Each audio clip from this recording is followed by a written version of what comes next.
Bonjour tout le monde. Et bienvenue dans ce 6ème épisode consacré à la corne de chasse de l'évolution d'un chasseur. Ça fait 2 mois que j'essaie de poster cette vidéo et ça fait 2 mois que je suis trop occupé pour le faire. Aujourd'hui j'ai le temps, enfin, après tant d'attente, tant d'attente, j'ai enfin le temps de le faire. Je vais parler plus de la chasse parce que la première est toujours assez courte contre des monstres comme le Rathalos, Doran Expert, etc. Je parlerai du reste parce que j'ai d'autres choses à vouloir communiquer, mais j'en parlerai dans la deuxième chasse qui est beaucoup plus longue. Ici, j'ai décidé de continuer la chasse même si je me suis fait TP juste à côté du Rathalos parce qu'en fait, il y a cette espèce de cascade et si vous faites une bombe aveuglante sur le Rathalos, il va tomber et se faire emporter par la cascade. Ça fait pas mal de dégâts. Et surtout l'avantage, c'est qu'après vous avez une opportunité, si vous jouez une arme contondante, de faire un KO gratuit sur le monstre. Donc il va être au sol. Vous avez juste à le follow après la cascade, il va être au sol. Vous le tapez, sur la tête de préférence si vous utilisez une arme contondante, ou si vous voulez la queue par exemple, parce que vous avez besoin de farmer un Rathalos, vous coupez la queue. Et si vous avez une arme contondante, vous avez le stun, il va rester encore plus longtemps au sol. Donc c'est ce que j'ai fait. Donc ici j'ai vraiment bien DPS. J'aurais peut-être pu attendrir la peau sur sa tête pour faire plus de dégâts, mais c'est juste de l'optimisation. À ce stade, contre un monstre aussi simple que le Rathalos, il n'y a pas besoin. Donc voilà, ici, profitez si vous êtes encore en rang expert ou en rang novice. Les capsules aveuglantes, avant Icebound, sont complètement OP. Elles n'ont pas été équilibrées dès que le monstre s'envole. Et si vous faites ça correctement dans un bon angle, vous pouvez refaire tomber le monstre. Ça fonctionne avec tous les monstres qui volent, donc même le Théostra, le Kushala. D'ailleurs, ces deux monstres, il y a moyen de les exploit une fois qu'ils sont lourds. Dès qu'ils s'envolent, vous faites une flash au sol, etc.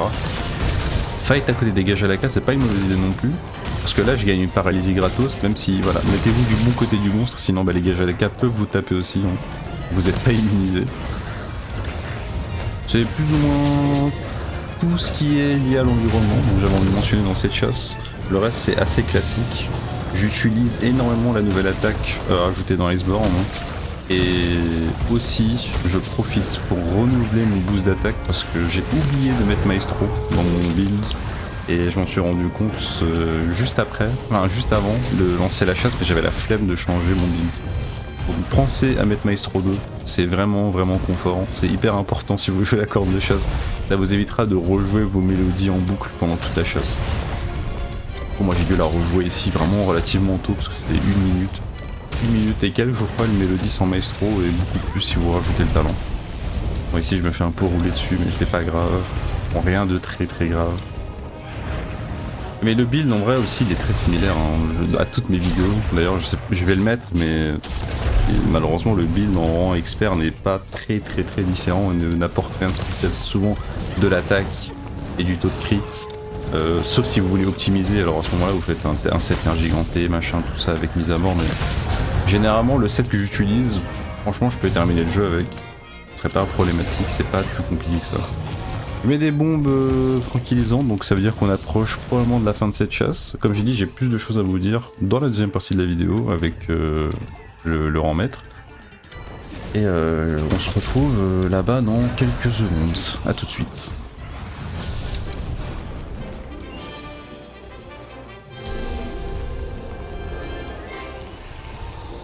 Et non, voilà, dans cette deuxième partie de la vidéo où je voulais vous montrer que c'est intéressant de vous buff avant les combats, surtout si vous avez Maestro 2 parce que le buff va durer longtemps, et ça vous évitera la frustration d'essayer de le faire en combat, surtout si vous débutez. En vrai ça peut vite être compliqué d'essayer de placer une mélodie long comme attaque supplémentaire, défense, machin, tout ça, durant un combat. Avec les heures ça va arriver, vous aurez l'habitude, mais au début je peux comprendre que c'est un peu compliqué, donc n'hésitez pas à rester au camp ou à vous TP au camp si vous faites TP devant le monstre.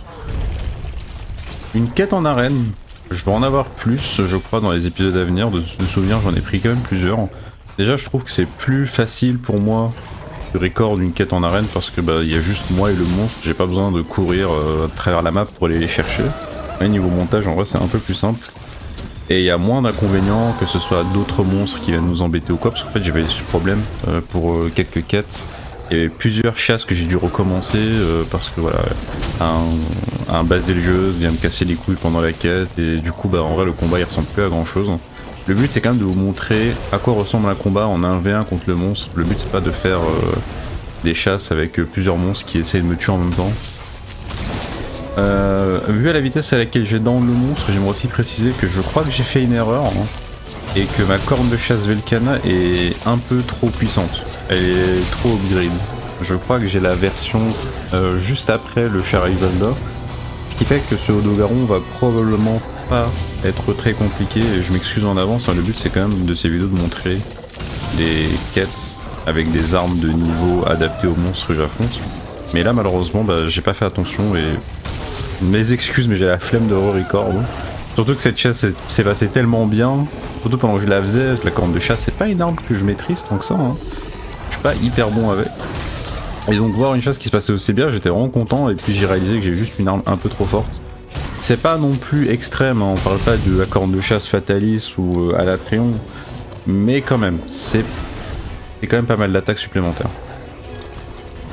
Où est-ce que j'en étais avant de parler de ça? J'étais en train de vous dire que la corne de chasse c'est pas mon arme de prédilection. Je sais que j'ai probablement dit un truc avant ça, mais je tiens à le préciser, je vais souvent spammer les mêmes attaques, c'est des attaques que je connais et que je maîtrise. Et je vous conseille de faire ça aussi quand vous apprenez une arme. Ça sert à rien de chercher toutes les attaques de l'arme. Quand je jouais avec quelqu'un, j'étais en train d'essayer de lui expliquer ça. Je disais que ça sert à rien de vouloir apprendre tout en même temps. Et c'est d'ailleurs le but aussi de mes tutos express. Souvent on me reproche qu'il manque des choses. Et oui, c'est le but. C'est fait exprès. Ces tutos là ne sont là que pour vous aider à avoir les bases et les attaques faciles qui vont vous permettre d'affronter les monstres facilement, rapidement. Vous regardez ce guide, et si vous choisissez quelques attaques de celles que je vous ai montrées, ou même toutes pour certaines, vous saurez faire une première chasse, sans problème normalement. Il y aura évidemment le temps de s'habituer au bouton, etc. Mais voilà. Et en fait c'est pareil pour moi. Quand j'apprends, je suis pas maître de toutes les armes, je sais jouer toutes les armes, à un certain point. La corne de chasse par exemple, j'adore utiliser le move d'Iceborne, qui est pour moi mon move préféré. Mais évidemment, vous allez voir que je vais utiliser tout le temps la mélodie Y plus B pour faire un gros coup en avant, parce que je sais que c'est une attaque très facile à placer. C'est une attaque qui fait beaucoup de dégâts, et que ça peut être un très bon follow-up si j'arrive à stun le monstre suivi de l'attaque d'Iceborne. Je vais aussi parfois, mais ça c'est parce que j'essaie de m'améliorer, par exemple là je vois que mon bonus d'attaque est à run out, donc là je vais essayer de le placer, et là ça paye, j'arrive à étourdir le monstre mineur, parce que c'est une attaque qui fait beaucoup de dégâts. Avant le move Iceborne, jouer vos mélodies était probablement un des moyens de faire le plus de dégâts et le plus de dégâts de KO. Donc je fais un mix des deux, mais moi j'ai appris à spammer cette attaque.